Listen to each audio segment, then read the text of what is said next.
Graças a Deus. Cumprimento todos os irmãos com a paz do Senhor. Os irmãos podem assentar. Glória a Deus que nos dá vida e oportunidade para estarmos na casa do Senhor, para adorarmos o seu santo nome e também servi-lo. Quero louvar a Deus pela oportunidade, pelo convite formulado, pastor Lucas, evangelista irmão Joabe, pastor da nossa sede, os demais obreiros do Senhor, cada um dos irmãos que o Espírito Santo de Deus conduziu este lugar para nós juntos adorarmos o Senhor e também ouvirmos a sua voz. Estou feliz por poder estar aqui, porque aqui Deus está, e onde Deus está, a abundância de tudo que é bom, tudo que nós precisamos, nós alcançamos aos pés do nosso Senhor. Abra sua Bíblia por bondade, no Evangelho de Jesus escrito por João. Evangelho de Jesus escrito por João. Vamos ler alguns versículos em capítulos salteados do livro. Primeiro, a leitura em João capítulo 1, versículo 26. 1 e 26 de João.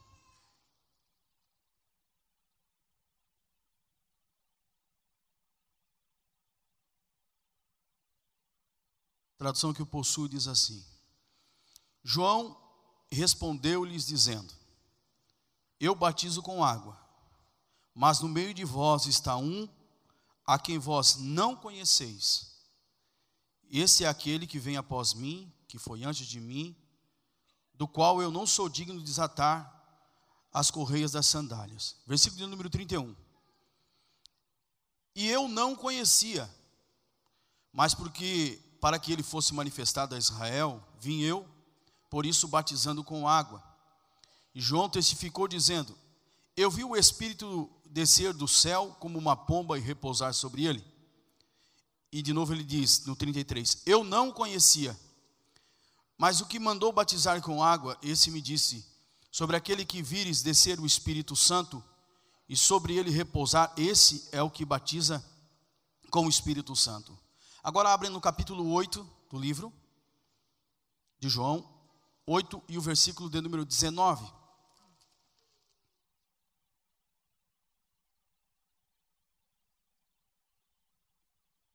Oito e 19. Diz assim: Disseram-lhe, pois, onde está teu pai? Jesus respondeu: Não me conheceis a mim, nem a meu pai. Se vós me conhecesseis a mim, também conheceríeis a meu pai. Para encerrar, 14:9. Encerrar as leituras aqui, 14:9. Guarde bem os versículos. 14 de João, versículo 9, diz assim. Vou ler o versículo 8. Disse-lhe Filipe: Senhor, mostra-nos o Pai, o que nos basta. Disse-lhe Jesus: Estou há tanto tempo convosco, e não me tendes conhecido? Filipe: Quem vê a mim, vê o Pai. Como dizes tu, mostra-nos o Pai? Amém? Glória a Deus. Queridos irmãos, o assunto é intimidade. E intimidade com Deus é algo que nós não vamos alcançar de forma instantânea, como em qualquer outro tipo de relacionamento. Não tem como você alcançar intimidade na acepção da palavra de forma instantânea. Não tem como você dizer que conhece alguém simplesmente ao olhar e essa pessoa se apresentar a ti e você diz: nós somos íntimos já. Essa questão ou esse nível de conhecimento, ele é alcançado de forma paulatina, gradativa na vida dos envolvidos em um relacionamento. Quando nós olhamos para o Antigo Testamento, nós percebemos que o nosso Deus, assim como intimidade é para nós com Deus um privilégio, mas Deus ele é extremamente também, pelo menos dá a entender, extremamente interessado nessa intimidade também. Sempre vai ser Deus quem vai dar o primeiro passo em direção a alguém que não conheça, que esteja de costas para ele, sempre a primeira investida vai ser de Deus. Não obstante o privilégio ser nosso, mas é o maior desejo do Criador de ter uma intimidade com aquela que é considerada a coroa da criação, que somos eu e você, imagem e semelhança de Deus. Desde os primórdios da palavra de Deus, lá nos primeiros livros, o livro das origens, o livro de Gênesis, vai dizer que o Senhor, ele plantou um jardim, pôs o homem lá no jardim, e se relacionava com ele em um dado momento, diz a Bíblia, que na viração do dia. Na viração do dia, a palavra viração ali não era simplesmente um virar de ponteiro de relógio, um virar de lua, não era simplesmente uma mudança de dia, mas era quando soprava uma brisa. A palavra viração é quando soprava a brisa, entrava no jardim, Deus vinha para se relacionar e conversar com o homem. Isso era possível, porque até então o homem não havia pecado.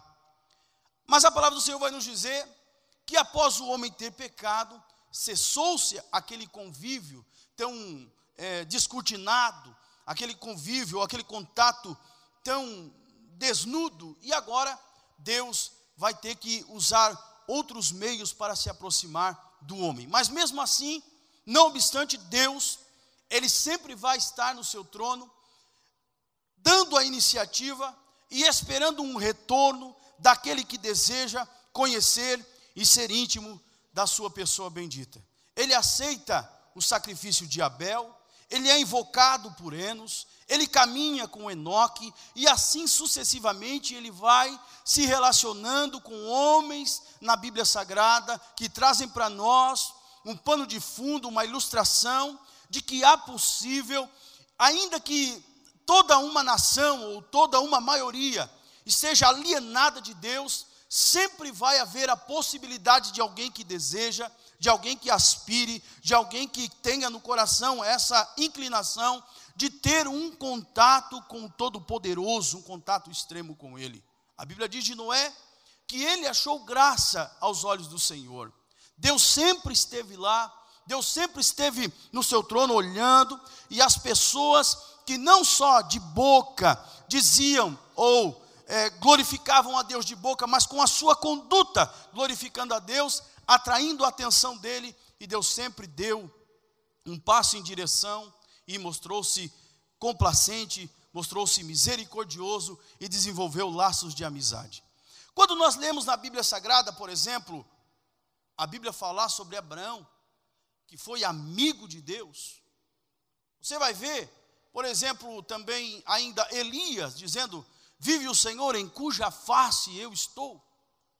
Homens que tinham a certeza, a inteireza do Deus que serviam, do poder que ele tinha, do contato que eles exerciam com o Senhor. São homens que nós olhamos, muitas vezes admiramos, e outros nem conseguem sequer crer que os tais desenvolveram tal relacionamento com Deus. E às vezes até ao ler, por exemplo, Êxodo 33:11, quando a Bíblia diz que Deus falava com Moisés como qualquer um fala com o seu amigo, face a face. Aí pode pegar e, à luz da própria palavra, tentar contradizer a ideia bíblica. Mas para aí, João escreve que ninguém jamais viu a Deus. Que ninguém jamais viu a Deus. Como que Moisés conversa face a face com Deus? O próprio Jesus disse que ninguém viu a Deus a não ser aquele que de Deus desceu e viu a sua glória e contemplou a sua glória. Aí é que está aquilo que o Espírito Santo de Deus faz no nosso coração, na nossa vida, de entendermos que a Bíblia Sagrada, ela é aceita, ela é concebida, ela é vivida, ela é meditada a partir de um princípio chamado fé. A fé faz-nos acreditar, faz-nos entender que verdadeiramente o que está escrito é a mais pura realidade.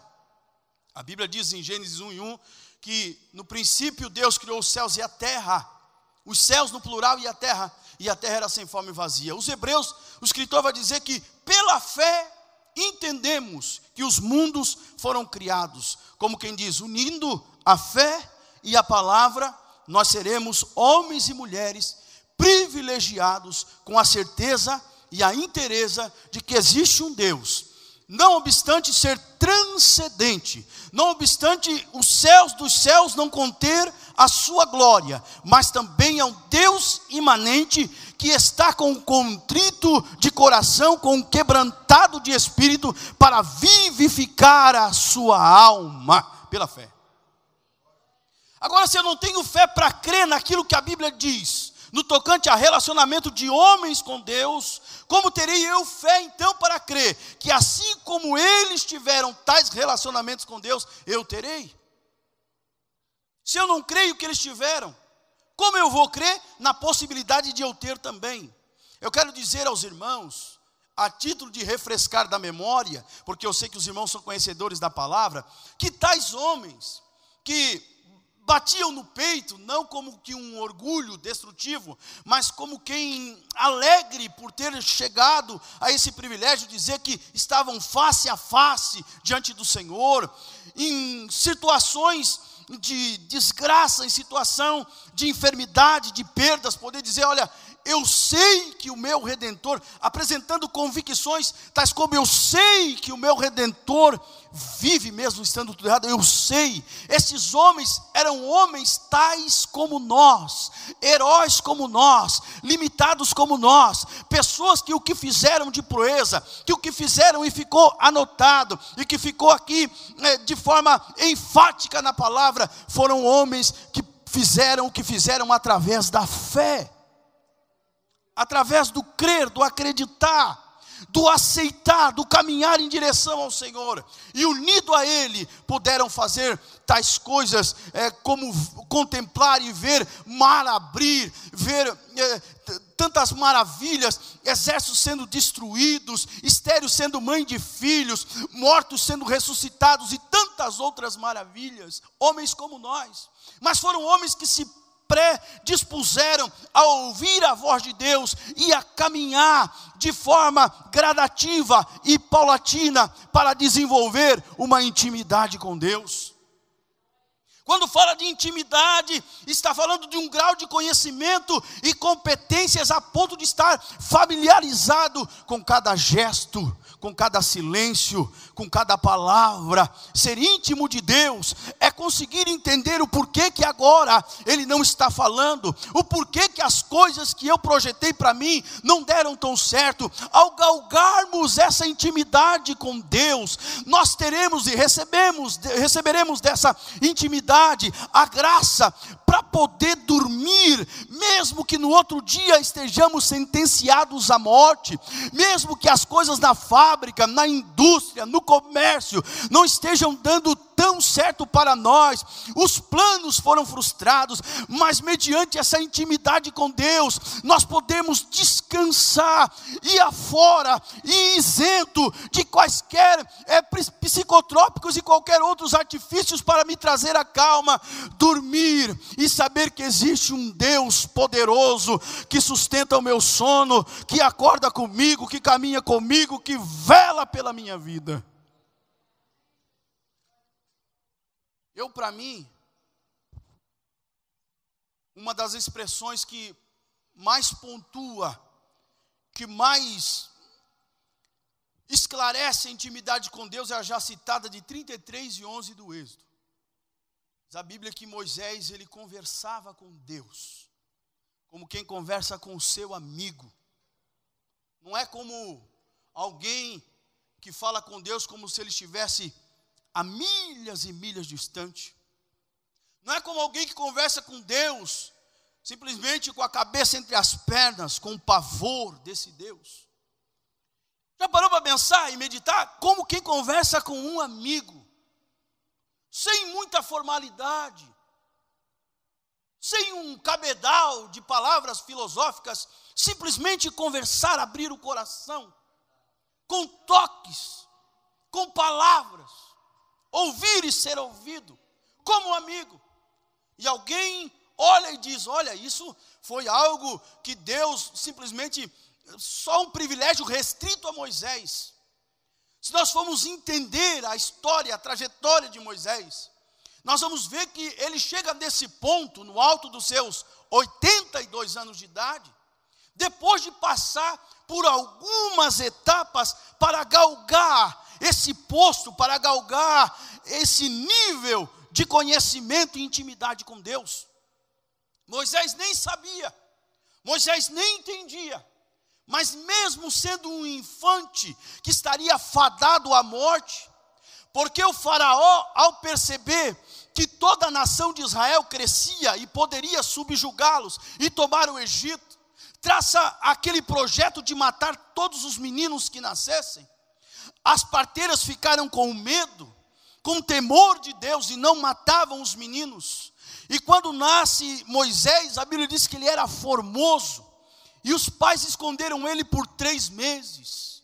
E formoso como era, e depois de 3 meses, já não podendo mais esconder, e eles vão traçar agora um projeto. Sem saber de nada, Deus já estava sobre a vida de Moisés.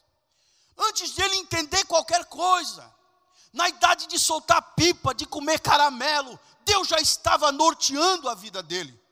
Deus tinha um propósito amplo, um propósito maravilhoso, que não se passava pela cabeça dele.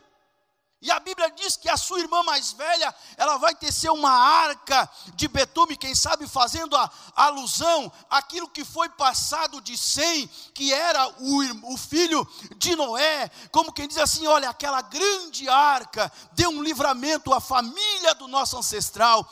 Oxalá essa pequena arca, fazendo alusão à mesma fé, o mesmo Deus que usou aquela grande arca, poderá usar essa pequena arca também, para não deixar que o seu povo seja extinto da terra, através dessa semente. E lá vai Moisés, na mesma arca, em uma arca bem menor, obviamente, mas estava ali intrínseco a fé, naquilo que eles haviam ouvido.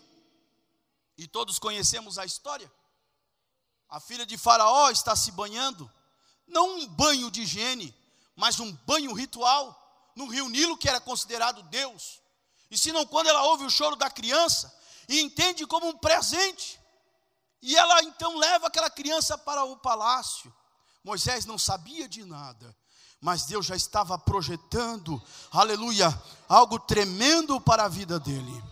Eu quero dizer aqui em nome de Jesus, abrindo já um parêntese, e já aplicando como revelação para a vida de alguém, de quem acredita aqui nessa noite. Você nem sabia, você nem imaginava, poderia ter morrido, mas Deus já tinha um projeto traçado para a tua vida, e nada poderia dar errado, porque quando Deus determina usar, quando Deus determina abençoar, quando Deus determina desenvolver um relacionamento com alguém, e marcar a história de alguém, oh, louvado seja Deus, sabendo ou não, não há quem possa impedir, não há quem possa frustrar, não há. Você nem sabia, Moisés nem sabia, e ele então, agora vai crescendo, e ele vai vivendo como filho da filha de Faraó. Em sua vida palaciana, ele é instruído em toda a ciência do Egito. E a ciência do Egito era múltipla, desde a astronomia, medicina e tudo mais e afins. Era a universidade da época, ele era instruído em tudo isso, totalmente instruído. Mas a Bíblia Sagrada diz que Deus dos altos céus começa a trabalhar, enquanto o povo está gemendo, Moisés está crescendo, não sabe do que Deus tem para a vida dele. Lá dentro da alma dele, ele tem um sentimento patriótico, um sentimento da pátria de um hebreu, mas a sua fé já estava um tanto abalada, por tudo que ele havia aprendido, o politeísmo, as ciências do Egito. E agora ele vai sair, ele vai caminhar no alto dos seus 40 anos, e ele vai enxergar ali uma opressão, quando um egípcio está oprimindo um dos seus irmãos. Nós conhecemos essa história, a Bíblia diz que ele vai fazer justiça com a própria mão, e ele acaba ferindo e matando o egípcio, e ele vai e enterra na areia. Passa-se o tempo, e ele vê agora 2 irmãos se discutindo, e o senso de juízo que estava nele, levou ele a tentar resolver a demanda, e um deles disse que vai fazer conosco, como fizeste com o Egito, com o egípcio. Ele descobriu, ou ele entendeu, que agora a vida dele corria perigo, e ele sai fugido, e vai para o deserto, mas lá no deserto, Deus já estava esperando ele. Ele sai, aleluia, da tutela de Faraó, da vida palaciana, para aprender com aquele que nos leva para o deserto, para nos formar, para nos fazer conhecedores da glória, da onipotência, da onipresença e da suficiência do Deus Todo-Poderoso.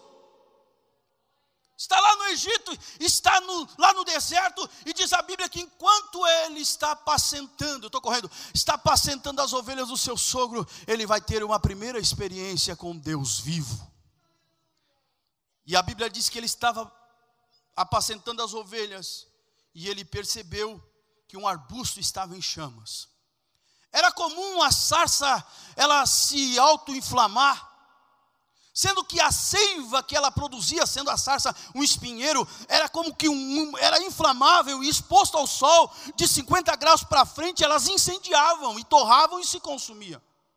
Mas o que chamou a atenção de Moisés foi que a sarça ardia, queimava e não se consumia. Daí ele diz, aí então eu virei para ver. E isso aqui, irmãos, de tão simples que é, mas tem o poder tão maravilhoso, tão glorioso, é um mistério tão grande, porque no momento em que ele vira, ali sim começava agora, aleluia, um tete a tete, começava agora um caminhar com Deus Todo-Poderoso. Deus estava manifestando a sua glória, mas se ele fica de costas, ele nunca prosseguiria no seu conhecer ao Deus vivo e eterno. Isso serve para nós de exemplo. Deus, ao manifestar a sua glória, não quer que eu e você fiquemos de costas, mas de frente. Vamos olhar, vamos constatar, vamos ver, vamos a constatar com os sentidos que o Senhor nos deu e passarmos a caminhar com Ele. Quando ele olha para a sarça, Deus certamente estava querendo dizer para ele, escuta aqui, Moisés, essa sarça aqui é como você é um espinheiro bravo, você tem um sangue que ferve na veia. E quando você é exposto ao sol da provação, o sol da calúnia, o sol da pedrada, o sol da contrariedade, aí você inflama. Aí quando você inflama, por causa daquilo que corre na tua veia, você é consumido pelo tal, você é consumido pela ira, você é consumido pelo sentimento de ingratidão, de esquecimento. Esse é você. Mas mesmo sendo uma sarça limitada, aleluia, eu com a minha glória, eu incendeio e não deixo queimar. A minha glória dá vida, a minha glória não consome, a minha glória mantém aceso. É isso que eu quero fazer na tua vida. Eu quero vir com a minha glória e eu quero te cobrir. E tu vai ser luz, e quem chegar perto de ti vai se aquecer. Quem chegar perto de ti vai ter um norte, porque a minha glória há de repousar sobre a tua vida. Mas tem uma coisa, antes de chegar para cá, olha aí, tira a sandália dos teus pés, descalça de tudo que tu aprendeu até agora, deixa as tuas razões, os teus conceitos, os teus preconceitos, vai se descalçando e vai recebendo da planta dos pés ao alto da cabeça a glória que eu tenho para manifestar na tua vida. Glória ao nome de Jesus. Ele diz assim, ei, eu sou Deus de Abraão, de Isaac e de Jacó. Ele não disse eu sou o Deus dos 3 patriarcas. Ele faz questão de dizer o nome de cada um. Por quê? Porque a intimidade é um compromisso individual. Cada um tem que ter o seu. Abraão teve a sua intimidade. Isaac não podia herdar a intimidade do pai, ele também tinha que se desenvolver a sua. Israel, por sua vez, também, ele é neto de Abraão, ele é filho de Isaac. Agora Jacó precisa também desenvolver o seu relacionamento com Deus. Como quem diz, eu sou o Deus de Abraão, de Isaac e de Jacó. Agora chegou a tua vez também de figurar entre as pessoas de quem eu sou Deus. Você pode nessa noite levantar as suas mãos e dizer que o Deus de Abraão, de Isaac, de Jacó, de Moisés, de Noé, dos profetas, do discípulo, de Daniel Berg, de Gunnar Wingre, dos pastores, também é o teu Deus. Eu sou o Deus de Abraão, Isaac e Jacó. Moisés tem a vida mudada. Moisés vai ser agora daqui a pouco taxado do homem mais manso. da terra. Porque a seiva que inflama, que corre na sarça agora não tem mais o efeito sobre a vida dele, porque a glória de Deus está sobre a vida dele. Moisés é comissionado. Moisés agora entende por que ele nasceu. Moisés entende por que ele não permaneceu no Egito. Moisés agora entende o porquê que ele não foi até mesmo tragado pelos crocodilos do Nilo. Agora ele começa a entender, há um propósito de Deus maior na minha vida. Então ele começa a dialogar com o Senhor. E no capítulo de número 4, aleluia, ele diz: Senhor, eles vão me perguntar, tu apareceu para mim, quem és tu? E Deus diz assim: olha, diga, eu sou o que sou. Aí eu pergunto, o que isso responde, irmão? Como é o teu nome? Quem é tu? Eu sou o que sou. Irmãos, Deus se revela pelo nome dizendo assim: eu sou o que sou. Como quem diz, vem descobrir. Vem descobrir. Vem constatar. Vem descobrir, vem caminhar comigo. É glória. Vem descobrir o que eu sou. Porque se eu disser tudo o que eu sou, tu vai entrar em parafuso como um certo Jó, alguns anos atrás. Eu respondi para ele, fazendo algumas perguntas, e ele não pôde responder nada. Então não dá para mim te dar todas as informações a respeito de mim. Mas vem andar comigo, vem descobrir quem eu sou. E glória. Ei, glória a Deus. Oh, aleluia. Moisés vai andar com Deus. Começa a conversar com Deus. E sobre a autoridade. Moisés, o que tens na mão? Eu tenho uma vara. Joga na terra. Jogou na terra, ela se transformou numa serpente. Vara, ser inanimado. Serpente, um ser vivente. Aleluia, um ser animado. Como quem diz assim: Moisés, esse é um sinal. Eu sou o Deus que dá a vida. E eu sou o Deus que tira a vida. Agora, um sinal para ti. Pega de novo, mas pega pela cauda. Como quem diz assim, cuidado. Porque o poder pode ser traiçoeiro. O poder que eu dou, ele não pode subir para a cabeça. Não deixa ser, não chega a mão perto da área da peçonha, da área da picada. Pega na cauda, seja humilde, sempre humilde. Porque o dia que o poder subir a cabeça, tu vai deixar o dono do poder de lado. Aleluia. Aí você vai querer o quê? Uma estátua esculpida com os teus traços, levando as pessoas a se prostrar diante de ti. Pega o cajado, pega a vara, pega o ministério pela cauda. Mantenha a cabeça no lugar da peçonha longe.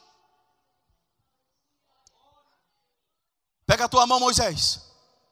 Mete no peito. Traz de volta, quando ele trouxe a mão totalmente leprosa. Leva de volta. Levou, trouxe a mão limpa. Esse é o segundo sinal, Moisés. O povo tem que saber que eu sou o Deus que fere e o Deus que cura. Vem andando comigo e vem conhecendo. É isso que eu sou. O Deus que fere, e o Deus que cura. E para ti, Moisés, eu quero dizer uma coisa. Eu sou o Deus que conheço a tua história.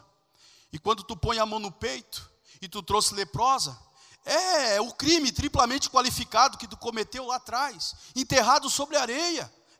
Homicídio, ocultação de cadáver e evasão do local. Eu sou o Deus que conheço todas as coisas. Eu sou o Deus que sei. E estou arrancando essa lepra do teu coração. Até hoje tu estava se sentindo traído, alguém sem sorte na vida, tinha tudo para ser sucessor de Faraó, agora está aqui no deserto, cuidando de ovelha, está se achando que foi lesado. Não, Moisés, não, eu conheço a tua história, tu serás alguém que vai desenvolver uma intimidade comigo, e vai oferecer subsídio de pregação para muitas vidas, inclusive no dia 20 de julho, dia do amigo, na campanha da Noite da Vitória, a igreja que eu hei de reunir, lá na central de Sara. Com quem Deus está falando? Com quem Deus está falando? Tem lepra aí, mas eu estou arrancando, pronto. Meu Deus do céu. Moisés vai caminhando com o Senhor. Moisés, ele aceita o desafio de andar com Deus, desenvolver com Deus uma intimidade. Moisés constata que Deus é sobre todos os deuses do Egito, quando ele sobrepuja a cada um deles, nas 10 pragas que Deus manda do Egito. Moisés entende que Deus tem o poder, aleluia, de endurecer coração, de amolecer coração. Quando a taça da sua ira está esgotada, Moisés vai entendendo. Moisés entende que Deus é o Deus para cujo não existe obstáculo.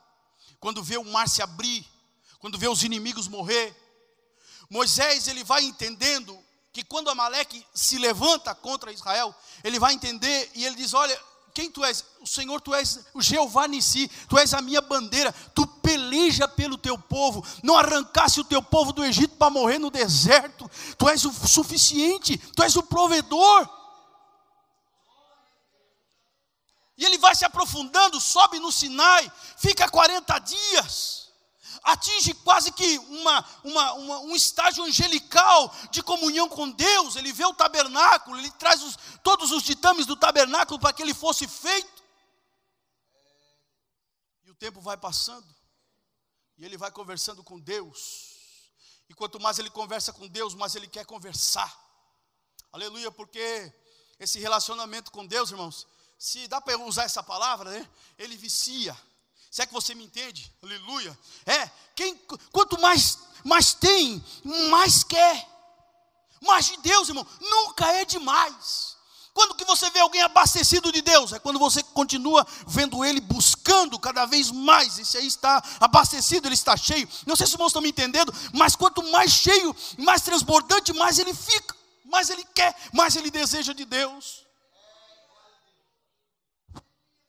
Moisés vai para o Sinai, Moisés desce do Sinai, Moisés vê a glória de Deus, Moisés vai receber a lei de Deus. E quando Moisés desce, depois de 40 dias, eu estou correndo para terminar, diz a Bíblia que Deus lá no monte, disse assim: Moisés, meu amigo, vou parafrasear agora, desce porque o teu povo lá, o teu povo já se rebeliou, se apostatou. Aí a pergunta que eu já fiz e outra vez e que não quer calar é a seguinte: por que Deus não fez com que Moisés voltasse um dia antes? Para evitar a apostasia. Por que Deus não pegou Moisés? Amanhã o povo vai se apostatar. Vai hoje, evita. Irmãos, não obstante Deus ser o único verdadeiro Deus, Ele não quer que eu e você o sirvamos por falta de opção. Entenda isso. Mas vamos ver, vai surgir a ideia do bezerro, vai surgir a ideia de um Deus aparente. Vou dar essa opção. Aleluia. E infelizmente, em sua maioria, a nação se dobra diante do bezerro de ouro. Mas Moisés, aleluia, usufruindo de uma intimidade com Deus, ele desce do monte, se mantém em contato com Deus. Nós conhecemos a história, ele quebra as tábuas onde estavam contidas as leis. Ele pega o bezerro, ele moe, ele põe o pó de ouro na água, dá para eles beber, como quem diz: vocês agora vão ter que sorver as consequências do pecado. Mortos 3.000 homens pelos levitas. E Deus diz: pior de tudo, Moisés, é que eu não vou mais com esse povo, não vou mais com vocês, mas eu vou mandar o anjo. A mortandade para, ninguém mais morre. Moisés poderia estar satisfeito, que bom, não vamos ter mais nenhuma implicação física, ninguém mais vai ficar doente, ninguém vai mais morrer, e vamos ter um anjo ainda à disposição, tá bom. Mas eu disse e reitero, quem tem intimidade com Deus, ele não troca por nada. Ele não vai querer trocar por nada, vai querer trocar por anjo. Ei, não, mas vai ficar todo mundo saudável. Que adianta a saúde sem a presença do Eterno? Vai ter todo mundo, vai ficar todo mundo rico, todo mundo preservado. O que adianta se não tiver a presença dele? Mas vai ter anjo, o anjo vai na frente, vocês vão contemplar, vai ter coluna de fogo, vai ter coluna de nuvem. Não, Senhor, se não for a tua presença conosco, tu não faz nós subir daqui. Eu cheguei até aqui no alto dos meus 82 anos, e hoje já começo a entender que desde tenra idade, tu já me guardava, tu já me conduzia, e muito mais agora, meu amigo, não me deixa sozinho, não nos deixe sozinho. Ei, glória. Aí Deus disse assim: Moisés, eu te conheço pelo nome, meu amigo. Ei, eu te conheço pelo nome. Aleluia. Quero dizer nessa noite que Deus te conhece pelo nome, homem e mulher que aqui está. Teu nome. Aleluia. Caráter, personalidade, falhas, pecados. Deus te conhece. Mesmo assim eu quero dizer que Ele não errou na escolha, porque o teu e o meu Deus, aleluia, Ele trabalha como oleiro, e nós como matéria-prima, nos quebramos na mão dEle, não vamos para o lixo, vamos ser refeitos segundo o seu querer, para a glória do seu santo nome. Ele não errou na escolha, Ele te conhece pelo nome. Aleluia. Aí Moisés disse assim: bom, Senhor, então tem mais uma coisa, amigo, agora, para encerrar, é agora que eu vou encerrar. Me mostra a tua glória. Me mostra a tua glória. Aí o amigo disse: poxa, dura coisa me pediste, porque homem nenhum viu a minha glória e conseguiu ficar vivo. Irmão, a nossa estrutura física, a nossa estrutura óssea, ela não tem condição de suportar, contemplar a glória de Deus. Se a manifestação angelical lá no rio Hiddekel fez com que Daniel, no capítulo 10, caísse como um morto no chão, emudecesse, ficasse sem força, o que dirá a glória do eterno Criador, o arquiteto do universo, o Pai de Jesus Cristo, o Criador de todas as coisas? Mas eu vou fazer uma coisa por ti. Ei, eu vou passar com a minha glória, e tu fica juntinho da rocha, e há de ser que quando eu passar, a minha mão vai te jogar na fenda da rocha, e quando estiveres na fenda da rocha, eu vou tirar a minha mão, e tu vai ver só uma nesga da minha glória, tu vai ver só uma brecha da minha glória. E assim foi, e assim aconteceu. Deus passa com a sua glória, põe Moisés na fenda da rocha, aleluia, e passa com a sua glória, e ele contempla a glória de Deus. Irmãos, todos os homens que estabeleceram uma intimidade com Deus no passado, eles entenderam que a maior revelação de Deus seria a pessoa bendita de Jesus Cristo de Nazaré. Todos eles compreenderam e entenderam, no ápice da intimidade com o Pai, que a maior revelação da glória seria a encarnação do Deus Todo-Poderoso na pessoa bendita de Jesus Cristo de Nazaré.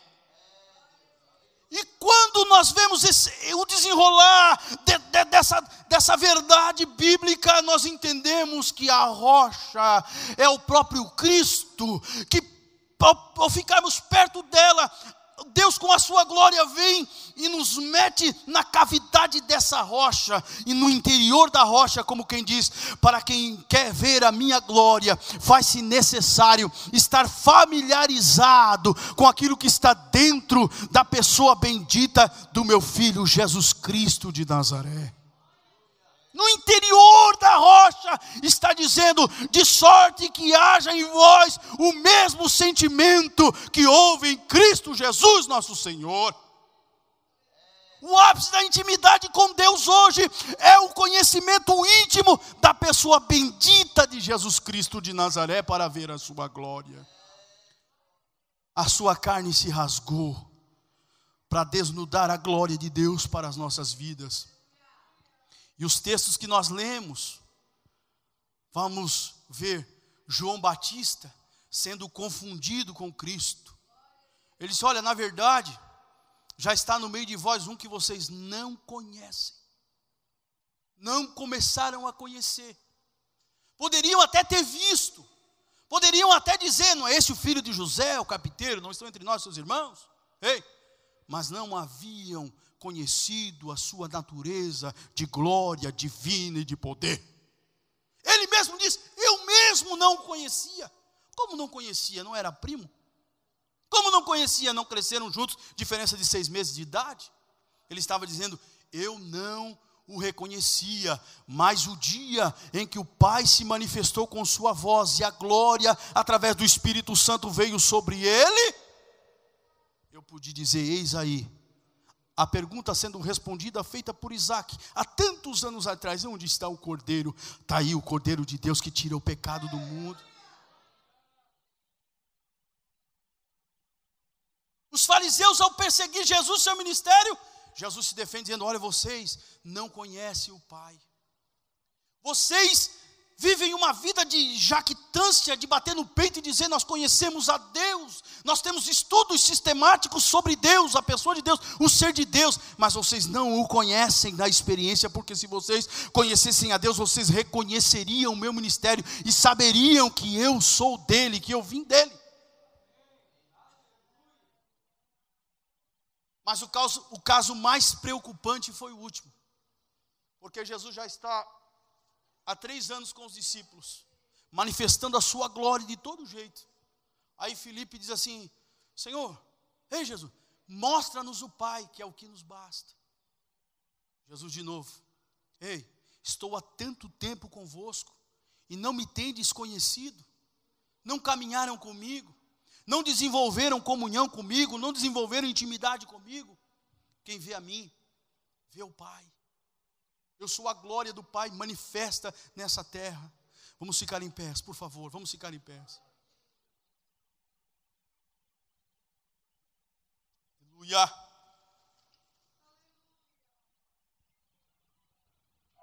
Eu sei que tem muitas pessoas aqui que me conhecem. Se eu perguntar, quantos me conhecem? Muitos vão levantar a mão. Mas, certamente, será um nível muito raso de conhecimento. Porque melhor do que qualquer um aqui me conhece, qualquer um aqui me conhece. Os amigos mais chegados me conhecem mais do que estão me vendo hoje. Mas mais do que os meus amigos chegados, me conhecem os meus filhos que convivem comigo dia a dia. Mais do que os meus filhos, a minha esposa, porque algumas coisas eu omito a eles e a ela não. Mas o que a minha esposa conhece, me conhecem os meus pais, que me geraram, que entendem todos os meus traços de personalidade, sabem muitas coisas sobre mim.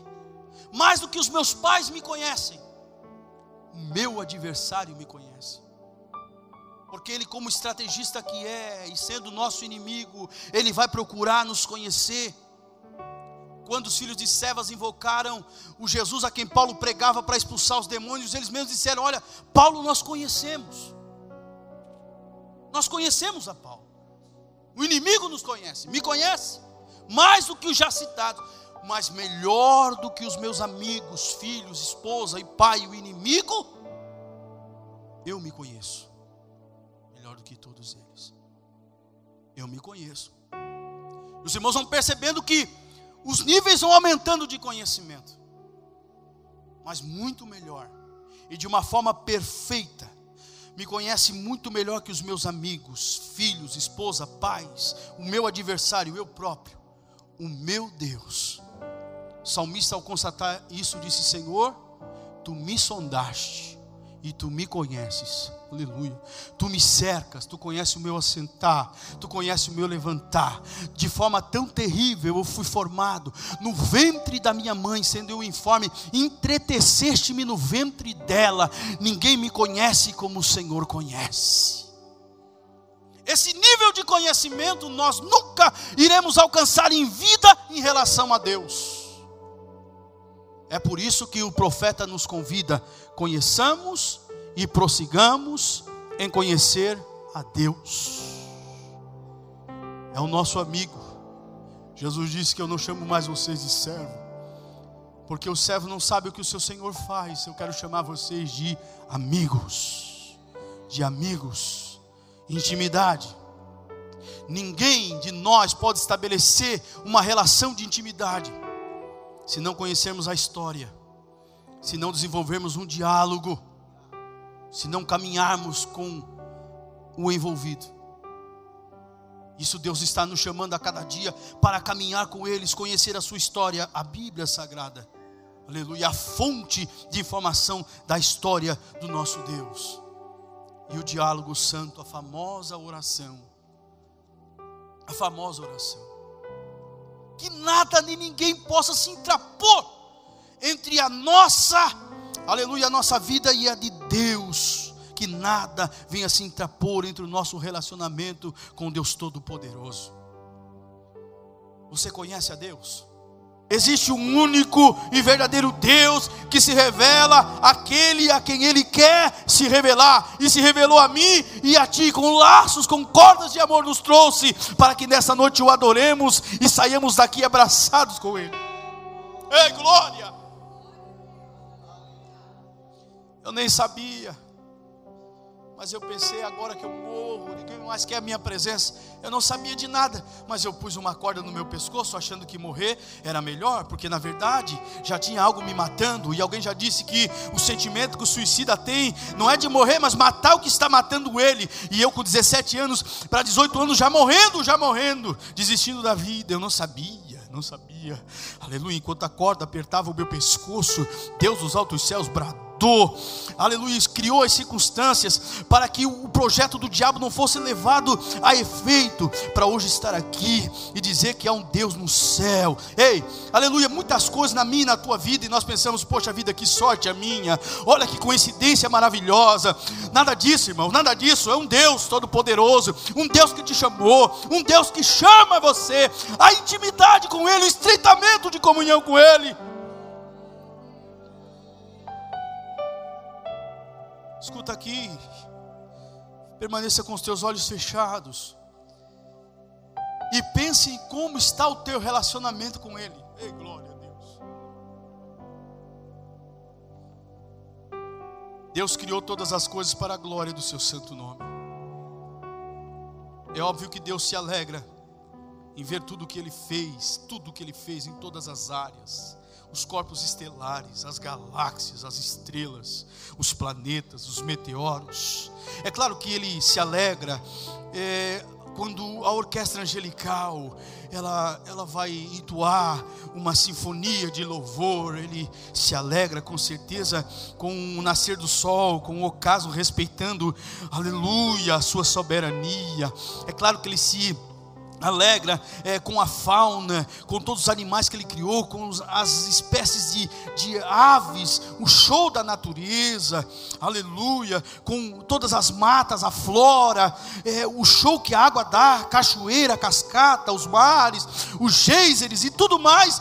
Claro que Deus se agrada com tudo isso, mas nada faz o coração de Deus mais alegre, aleluia, quando Ele contempla, aleluia, o camponês que depois de um dia de trabalho, depois de um dia de roça, ele vai deixar aí a sua enxada, ele vai deixar aí o seu tridente no galpão, vai para casa, vai tomar o seu banho, vai deixar o chapéu no lugar adequado, vai pegar a sua viola, vai louvar e vai bendizer o santo nome do Senhor. O homem do campo, o homem da cidade, que depois de um dia de fadiga, de labuta, de negócios, bem sucedidos ou não, chega em casa, toma um banho, desliga tudo, desliga a internet, desliga tudo, vai para o seu quarto, e ali ele derrama as suas lágrimas na presença de Deus, pedindo que a sua glória se manifeste, trazendo força renovada para o dia vindouro. Nada mais alegra o coração de Deus em nos ver aqui nessa noite, bem trajados, mas com o coração inclinados a adorar e bendizer o santo nome do Senhor. Nada mais. Pai celestial, Pai querido, nós estamos na Tua presença, e conforme a proposta do tema, a intimidade contigo é um compromisso de cada um, um compromisso que gera tantos benefícios que, meu Deus do céu, é por isso que tem tanta oposição, é por isso que tem tantas coisas se opondo à nossa intimidade contigo. Claro, glória a Deus. Se nós não alcançarmos a intimidade, seremos presas fáceis. As mínimas coisas vão nos atingir. Não vamos te adorar, não vamos oferecer sacrifício de louvor, simplesmente um louvor circunstancial. Por isso, Pai querido, sonda o nosso coração nessa noite, a começar pelo meu. Sonda a minha vida, sonda a minha alma. e me ajuda a lutar contra tudo aquilo, Senhor, que é inimigo da minha intimidade contigo, tudo aquilo de incredulidade, de frieza, de outros artifícios, de tanta coisa, de tanta correria. Senhor, que nós venhamos dar a primazia do tempo, aleluia, para ouvir a Tua voz, para ler a Tua palavra, para buscar ao Senhor em silente oração, na Tua presença, ouvir a Tua voz. Abençoa o Teu povo, abençoa a Tua igreja, que ainda nós possamos, Senhor querido, ouvir e falar, como quem fala com um amigo, em nome de Jesus, nós oramos e por tudo nós te agradecemos, em nome de Jesus.